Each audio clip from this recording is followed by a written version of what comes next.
Previously on Wanna Go Fishing. Oh yeah, I got something loose. Oh! Look at that big bad boy. Oh, they're battling! They're battling! This Southern California surfer had no idea that a fishing trip to Alaska would be the absolute trip of a lifetime. Take me somewhere far from now. Get on the lift, lady, take me down. Steal away to where I feel alive. Let me know when I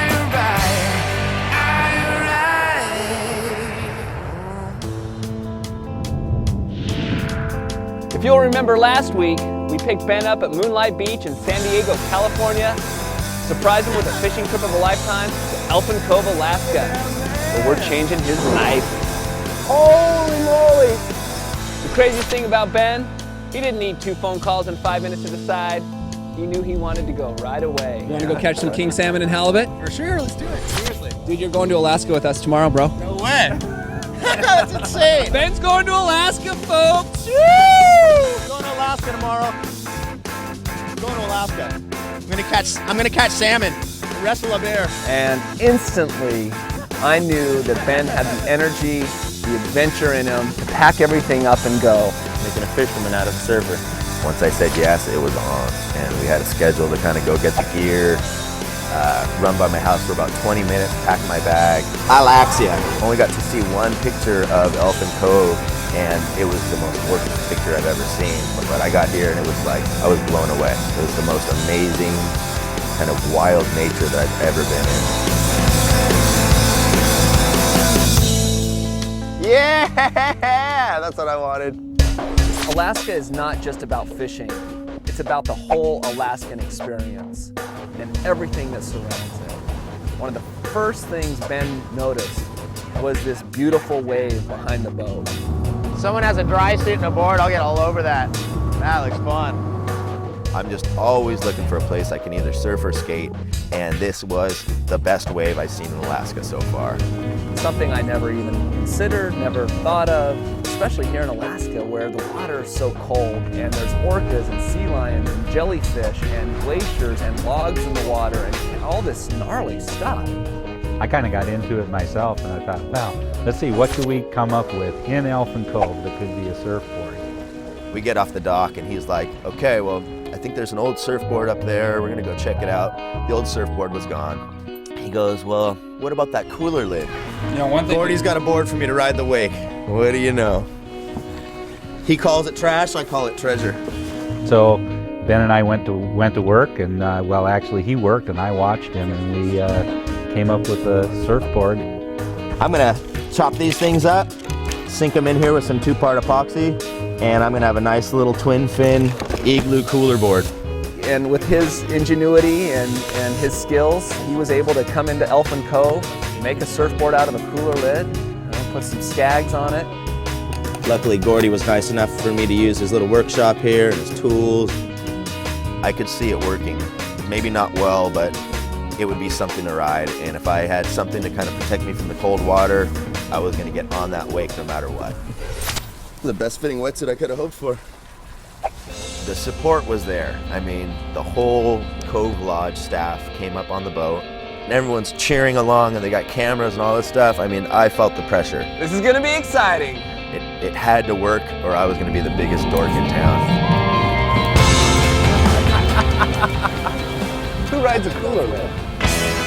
Ben Wel, that's who. Maybe I looked a bit too confident, but I've ridden every kind of board on a wave, and I know that there's basically no rules. You can ride anything and make it work. It ended up working out just fine. I mean, it worked out better than I could have planned, and everyone was really excited to see the first surfing here in Elfin Cove, and I was excited to be the first surfer. It was great. So fun. Loving it. 40-degree water and loving life. I saw Ben surf in San Diego. I knew he had the skills to surf. I just didn't think it was possible to surf a cooler lid no matter who you were. Can you believe Ben is surfing the boat wave in Alaska? Yeah! For me, seeing a guy surfing behind my boat was absolutely amazing. I mean, it was like watching a humpback breach. Yeah, Leon. That was fun stuff, you guys. Well done. That was as good as I could have hoped for. Nice work. Now I don't have to drool over the wake anymore, man. Now we can go fishing. And I think I left behind a few aspiring surfers here in Elfin Cove. And I think all the boatmates are going to definitely be out practicing behind the boat. Nice work. Yeah, that was fun. Grizzly bear versus surfer. Let me shorten your life.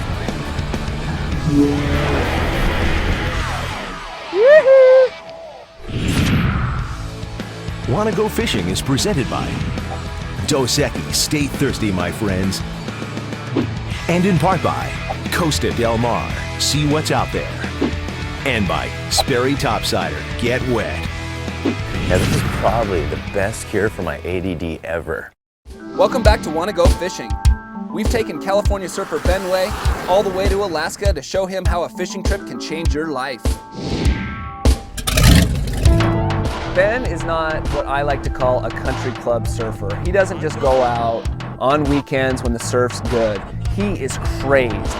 It's been something that's really probably saved my life. I mean, a lot of guys my age are stuck in drugs and video games and whatever else, and it's something that you look forward to every day. When the waves aren't right, he's skateboarding because that's the closest thing to surfing. He's shaping boards, he's designing boards, he's taking photos, he's doing videos. He's extremely artistic. He's just constantly thinking about innovative ways to change the surf world and how to make it better. And that's the kind of energy I like in people. Looks like a bear.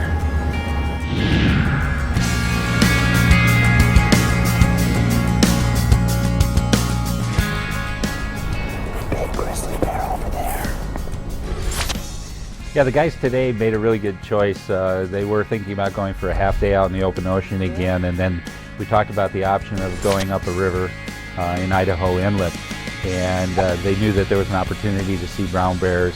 I want to see them close. I want to hear them grunt. Let's notch off another thing on the list. I got to see my bear. We're getting out of the boat. We're walking upriver to try to hang some Dolly Varden in the wilds with the bear. So you guys are staying behind, huh?